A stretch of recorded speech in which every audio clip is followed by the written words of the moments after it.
All right, buckle up, everybody, because today we are going deep on Ella Fitzgerald, the First Lady of Song. Yes. And I got to say, I've got like a mountain of info here, articles, documentaries, even dug into the Wikipedia page, which is always a good starting point.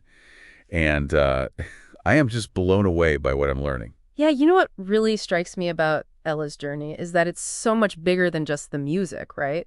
You know, her story is one of incredible resilience, breaking barriers, and just the sheer power of finding your voice, both literally and metaphorically. I mean, her influence on American culture, especially during such a pivotal time of social change, it's truly remarkable. Yeah, absolutely. And, you know, when you think about it, you look at her upbringing, right? You see the hardship, you see time in reform school, and yet this unwavering passion for music just shines through. It's like, where did she find that strength? Well, that's where the idea of art as a refuge really comes in. You know, for Ella, music was an escape, a way to rise above those really challenging circumstances.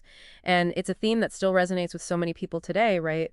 It speaks to the power of creativity to heal, you know, to transform. Totally. And speaking of transformation, her journey to becoming a singer is quite the story. Imagine going to the Apopha Theater, ready to dance, stage fright hits, and what do? You decide to sing the Hoagie Carmichael tune instead. Wow. And then she wins first place. Talk about seizing the moment, right? I mean, that's a perfect example of how life can take these unexpected turns. And sometimes those detours lead to something even greater. I mean, who knew that Apollo performance would be the spark that ignited this incredible career? It's amazing, right? Okay, but we can't talk about Ella without talking about that scat singing. I mean, it's one thing to imitate instruments, which is impressive in itself, don't get me wrong. But she created this whole language with her voice.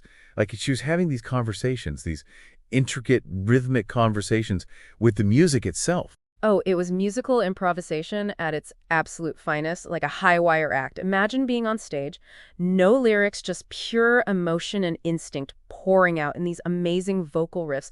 And she didn't just imitate instruments, she embodied their sound, their energy, their soul even. Yeah, she was something else. And if you want to hear a prime example of that genius, go check out the 1945 recording of Flying Home. It's a masterpiece. It's like vocal dexterity and improvisation all rolled into one. Honestly, it's mind-blowing. It really is. And it's important to remember the context of all of this too, right? I mean, Ella was navigating a world filled with racial prejudice. In 1954, she was actually kicked off a flight in Australia because of her lace. It's a stark reminder of the deep discrimination she faced. Yeah, it's hard to even imagine. But then you also have stories like the Mocambo incident, where Marilyn Monroe, you know, a Hollywood icon, used her influence to get Ella booked at this segregated club in L.A. Right.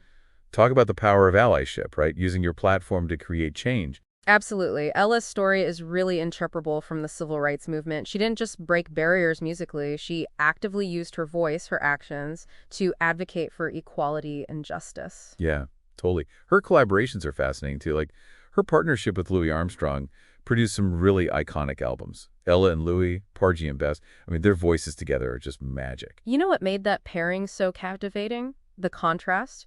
You have Ella's smooth, velvety tone against Louis's gravelly, weathered voice. It's like two sides of the same coin, united by their love of jazz. They just complemented each other so perfectly. It's true. And it's interesting to compare her to someone like Billie Holiday. Both incredibly talented. Both with voices that could, I don't know, just move you to tears. But Ella seemed to embrace this joy and optimism in her music, while Billie really leaned into the blues. And that goes to show the incredible diversity within jazz itself, right? It's a genre that embraces a full spectrum of emotions, a full spectrum of experiences. Ella's focus on joy, on resilience, that's just one facet of this rich and multifaceted art form. Yeah, exactly. It's like a whole world unto itself. Exactly. You know, one thing that always gets me about Ella is how versatile she was. I mean, we haven't even touched on her songbook series yet, which is just, it's incredible, the range she had. Oh, you're so right. I'm curious, for anyone listening who maybe isn't familiar, can you break down what those songbook albums were all about? Oh, absolutely. So the songbook series was basically Ella taking on the works of some of the greatest American composers, right? You've got Cole Porter, Duke Ellington, Gershwin, Irving Berlin. The list goes on. It's amazing when you think about it. the sheer scope of her repertoire. So she wasn't just like singing jazz standards. No, no, not at all. She took these classic American songs from Broadway, from popular music, and she infused them with her own jazz style. It was brilliant, really, both preserving these timeless melodies and introducing them to a new generation.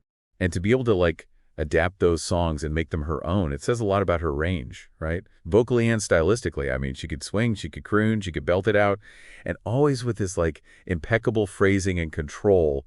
Is just mesmerizing to listen to. Oh, totally. You can hear her deep musical understanding in every single note. She wasn't just singing the song, she was inhabiting them, bringing out all those little nuances, the emotional depth. Makes you wonder if she had a favorite composer, or a particular style that she felt most connected to. It's hard to say for sure, but I think her collaborations with Duke Ellington were really something special. They had this mutual respect, this understanding of each other's musicality. You can just feel that synergy when you listen to their recordings. I've heard their 1957 album, Ella Fitzgerald Sings, the Duke Ellington Songbook, is considered one of the, landmarks of vocal jazz. Absolutely. It's a masterclass in interpretation and improvisation. But again, it's not just about the technical brilliance. Ella brought this incredible emotional depth to those songs, a way of connecting with the lyrics that made them feel fresh, relevant, even though they were written decades earlier. Speaking of emotional depth, I have a confession. I was listening to her version of Summertime earlier from the Gershwin Songbook, and I might have got a little teary-eyed. There's just something so moving about her delivery. Oh, totally. Ella had this incredible gift for conveying vulnerability and strength at the same time. Like, her voice could make you feel seen, heard, understood, even in the midst of all this, complex musical arrangement. It's rare, really powerful. I think that's what sets her apart, that emotional connection. It's not just hitting the notes, right? It's about the feeling, the story behind the song. And she did that with such grace, such authenticity.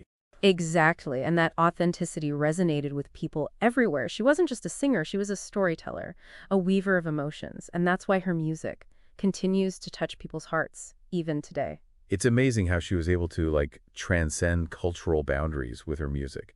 Was there a particular moment, in her career, where she kind of achieved that international recognition? Well, I think her 1960 concert at the Tivoli Gardens in Copenhagen, that was a huge turning point. It was this massive success, really solidified her status as a global icon. People from all over the world were drawn to her warmth, her charisma, and of course, that unforgettable voice. It's just incredible to think about how far she came from those early days at the Apollo Theater to performing on stages all over the world. It's a testament to her dedication, her perseverance, and the universal power of her music. Her story reminds us that talent combined with hard work and genuine passion can really break down barriers and touch countless lives. Yeah, it's that human connection, right? That's what makes her music so timeless. Absolutely. It's like her voice just transcends generations. You put on an Ella Fitzgerald record today, and it still feels so relevant, so full of life. Like she's right there with you, sharing her joy, her pain. And it's not just the melodies, it's the way she delivers those lyrics. Like you really feel every word. And I think that speaks to the universality of the themes in her music, right? Love, law, joy, resilience. I mean, those are emotions that connect us all, no matter who you are or where you come from. So true. It's incredible how her music keeps resonating with people all over the world. But, we've talked about her musical impact. But off stage, she faced so much discrimination, especially early in her career. Did you know she was even arrested once for trying to use a whites-only beach in Oklahoma? Wow, yeah. It's a reminder of how deeply ingrained racism was back then.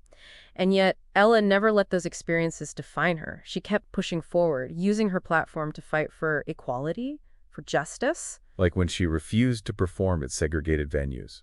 She knew her worth, wouldn't compromise her principles. Exactly, that courage, that unwavering commitment to her values, that makes her story even more inspiring. She used her voice not just for music, but to speak truth to power, to inspire others to do the same. Powerful stuff. So for someone just discovering Ella Fitzgerald today, where would you even begin? I mean, there's so much to explore. There are so many great places to start. If you want the whole picture, the documentary Ella Fitzgerald, just one of those things, is amazing. It really captures her life, her career, the highs and the lows. And if you want to jump right into the music, I'd say pick a songbook that grabs you. Maybe start with Cole Porter or Duke Ellington and go from there. Each songbook is its own journey, a showcase of her versatility, her brilliance. And don't forget those collaborations, especially with Louis Armstrong. That chemistry is something else. A blend of warmth, humor, pure musical magic. Oh, and you got to check out that live recording of Mack the Knife, where she forgets the lyrics. Talk about a masterclass in improvisation and stage presence. It's like you can feel the energy of the audience as she just rolls with it, turns a potential disaster into a moment of pure brilliance. It shows her quick wit, her musicality, her ability to connect with the audience on such a deep level. Ella Fitzgerald's music is truly a gift. She left behind an incredible legacy of joy, resilience, artistic brilliance. It's something that continues to inspire us today. Couldn't have said it better myself. It's been such a joy to go on this deep dive into her world. I feel like I've learned so much and been reminded of the power of music to uplift, to heal, to connect us all. Until next time.